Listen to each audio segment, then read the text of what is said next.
মিয়ানমারে কি ঘটছে? বাংলাদেশ সীমান্তে এত আতঙ্ক কেন?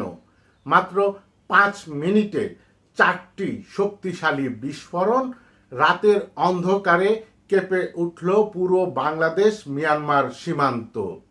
টেকনাফের মানুষ ঘর ছেড়ে বেরিয়ে এলেন আতঙ্কে।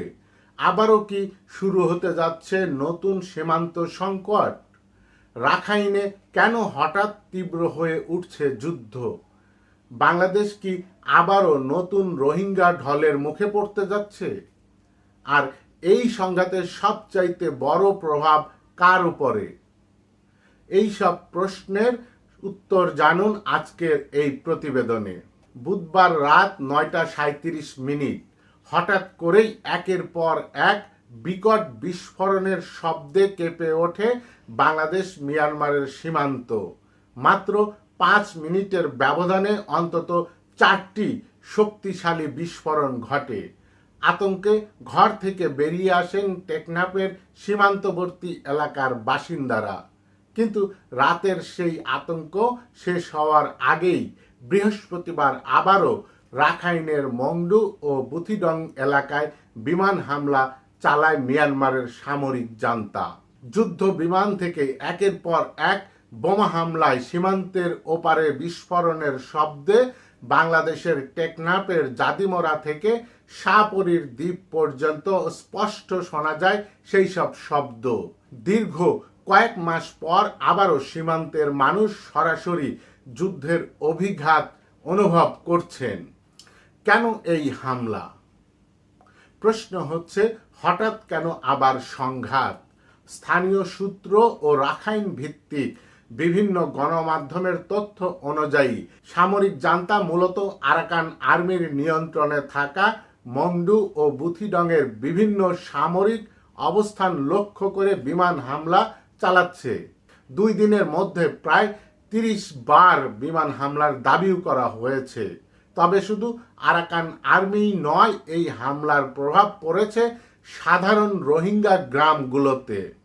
স্থানীয়দের দাবি, হামলায় হতাহত হওয়ার পাশাপাশি বহু ঘরবাড়ি ধ্বংস হয়ে গেছে।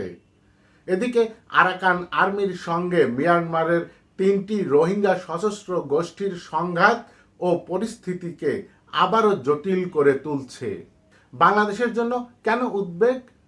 এই সংঘাতের সবচাইতে বড় প্রভাব পড়েছে বাংলাদেশের উপরে। কক্সবাজারের রোহিঙ্গা আশ্রয় শিবিরে থাকা হাজারো রোহিঙ্গা পরিবার, তাদের আত্মীয় স্বজন রয়েছে মিয়ানমারে, তাদের স্বজনদের নিয়ে চরম উদ্বেগের মধ্যে রয়েছে। অনেকেই আশঙ্কা, যুদ্ধ আরও তীব্র হলে আবারও নতুন করে হাজার হাজার রোহিঙ্গা সীমান্ত পেরিয়ে বাংলাদেশে ঢোকার চেষ্টা করতে পারেন। এ কারণেই সীমান্তে সর্বোচ্চ অবস্থানে রয়েছে বিজেপি। নাপ নদী সহ জল ও স্থল 2 পথেই বাড়ানো হয়েছে টহল ও নজরদারি। বিজেপির কর্মকর্তা জানিয়েছেন, যে কোনো পরিস্থিতি মোকাবেলার জন্য তারা প্রস্তুত রয়েছেন। অন্যদিকে টেকনাফ উপজেলা প্রশাসনও সীমান্তবাসীদের অযথা আতঙ্কিত না হয়ে সতর্ক থাকার পরামর্শ দিয়েছেন। উল্লেখ্য, টানা 11 মাস যুদ্ধের পর 2023 সালের ডিসেম্বরে আরাকান আর্মি রাখাইন রাজ্যের প্রায় 80% এলাকা নিজেদের নিয়ন্ত্রণে নেয়। এর মধ্যে রয়েছে মংডু, বুথিডং ও রাতিডং সহ বাংলাদেশের সীমান্ত ঘেঁষা গুরুত্বপূর্ণ অঞ্চল। কিন্তু 2025 সালের শেষ দিক থেকেই এলাকাগুলো পুনরুদ্ধারে নতুন করে বিমান হামলা শুরু করে মিয়ানমারের সামরিক জান্তা সরকার। ফলে আবারও অস্থিতিশীল হয়ে উঠেছে পুরো সীমান্ত অঞ্চল।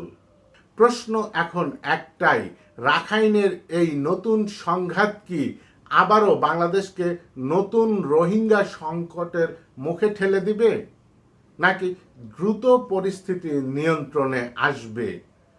আপনার কি মনে হয়? আপনার মতামত কমেন্ট বক্সে জানাতে পারেন।